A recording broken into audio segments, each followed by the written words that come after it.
Dos irmãos, quero compartilhar uma pequena reflexão da palavra de Deus com vocês, no capítulo número 1, no versículo 5 de 1 Samuel, diz assim: porém a Ana dava uma parte excelente, porquanto ele amava Ana, porém no Senhor lhe tinha cerrado a madre, e a sua competidora excessivamente a irritava, para embravecer, porquanto o Senhor lhe tinha cerrado a madre. No versículo 7 diz assim: e assim fazia ele de ano em ano, quando ela subia à casa do Senhor. Assim a outra irritava, pelo que chorava e não comia. Então Eucana, seu marido, lhe disse: Ana, por que choras? Por que não comes? Por que está mal teu coração? Não te sou melhor do que 10 filhos? Então Ana se levantou, e depois de comer e beber em Siló, e Eli, o sacerdote, estava sentado numa cadeira, junto a um pilar do templo do Senhor. Ela, pois, com amargura de alma, orou ao Senhor e chorou abundantemente. Irmãos, peço essas rápidas reflexões da palavra de Deus para você, né? A Bíblia diz que em 1 Samuel capítulo 1, né, o texto é bem enfático em dizer, né, que há duas pessoas dentro dessa história, três pessoas dentro dessa história: Ana, Eucana e Penina. Né? A Bíblia diz que Penina tinha filhos, porém Ana não tinha filhos. E dentro dessa realidade que Ana não tinha filhos, né, a realidade de Ana é uma realidade né, de vergonha, porque naquela época não ter um filho era sinal de vergonha, era um sinal de humilhação.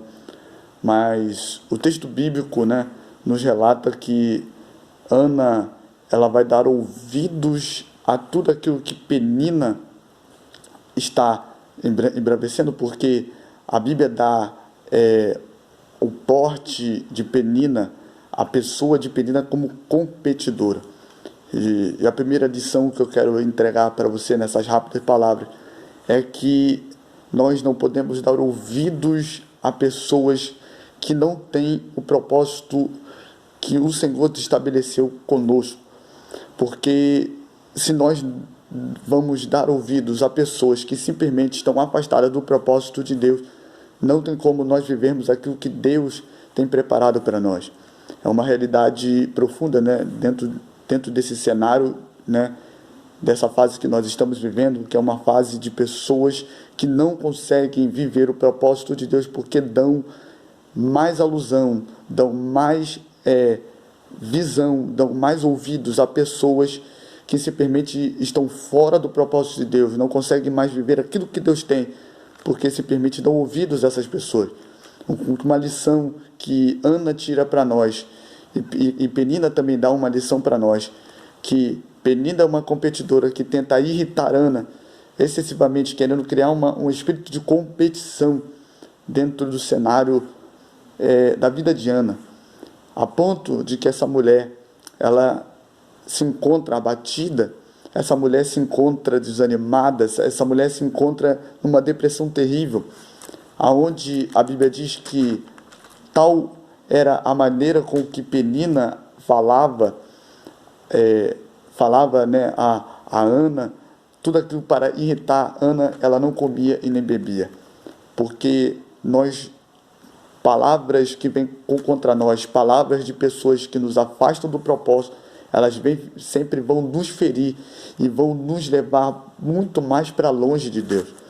Se você talvez está desanimado ou frustrado, talvez porque pessoas falaram mal de você, ou pessoas que te feriram ou te machucaram, diante do cenário em que Deus tem levantado você para uma nova história, uma nova vida, para uma história de recomeço, se coloque na posição, se coloque na brecha para que Deus possa te levantar. Por quê? Né?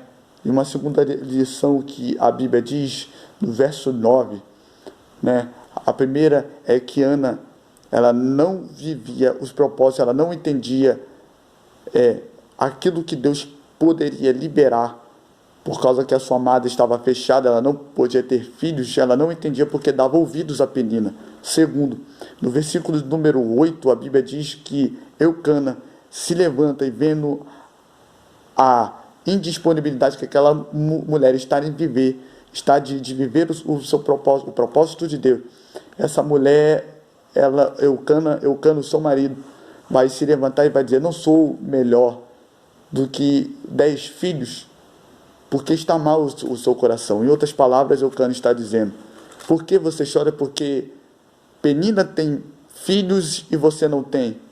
Porque a palavra de encorajamento, toda palavra de encorajamento que vem sobre nossa vida vai nos trazer e vai nos conectar à realidade que nós estamos vivendo e vai nos despertar para as coisas que Deus quer nos trazer. Ou seja, uma palavra de encorajamento para você é que Deus ele pode despertar por meio do encorajamento que ele trazer na sua vida, para que você possa novamente, Deus possa te trazer novamente para perto. Em outras palavras, Eucana está dizendo: se levanta-te, vai viver aquilo que ele tem para você. E no verso 9, a Bíblia diz que Ana se levantou. E quando Ana ela se levanta, ela toma uma posição. Ana não quer mais viver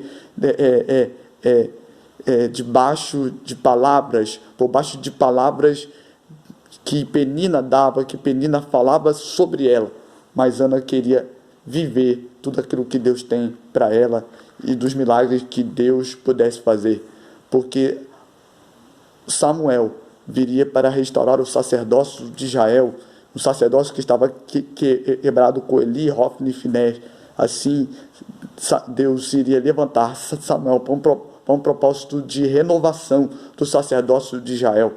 E assim pode ser na nossa vida, né? Nós a primeira lição que tiramos é que nós não podemos dar ouvidos às vozes de Penina na nossa vida. Segundo, toda palavra de encorajamento vai nos trazer para perto de Deus. E terceiro, que nós temos que tomar uma posição. Ana toma uma posição, Ana se levanta.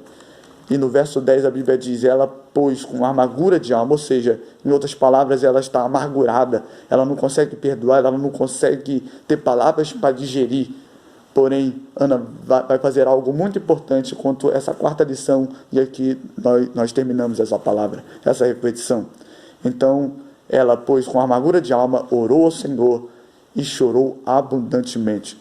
Ou seja, trazendo, em outras palavras, para a nossa vida, toda oração, tudo aquilo que está entranhado dentro do nosso coração, tudo aquilo que ainda está amarrado diante do nosso coração, por meio da nossa oração e por meio do nosso choro verdadeiro em Deus, Deus vai nos restaurar e Deus vai mudar a nossa vida e Deus vai nos tirar de todo laço, de toda a amargura, enquanto nós não tomarmos essa posição, enquanto nós não se levantarmos e nós não tomarmos essa posição e tirar essa amargura de alma, porque somente a oração e somente o choro da nossa alma, quando nossa alma chora por dentro, Deus ele pode mudar o nosso quadro. E assim Deus tem feito, e Deus possa fazer na sua vida, Deus possa te levantar com um propósito de restauração na sua vida, Deus possa trazer um tempo de prosperidade, um tempo que você possa sair dessa amargura, né? Que Deus possa te trazer um entendimento, que ninguém se prive, como Hebreus 12 e 14 diz, que ninguém se prive da graça de Deus, pois brotando toda a raiz de amargura. Ou seja, em outras palavras, o escritor de Hebreus está dizendo: você não consegue mais perdoar, isso está te ferindo, isso está te machucando, você não consegue mais perdoar, você não consegue mais amar outras pessoas, porque tem pessoas que precisam da palavra que você prega, do louvor que você canta, tem pessoas que precisam de você, mas que você precisa se soltar dessa amargura de alma. Que Deus possa continuar te abençoando, Deus possa te dar uma semana abençoada na presença de Deus, Deus possa te dar um início de semana como você nunca viveu na presença dEle. Que Deus te abençoe.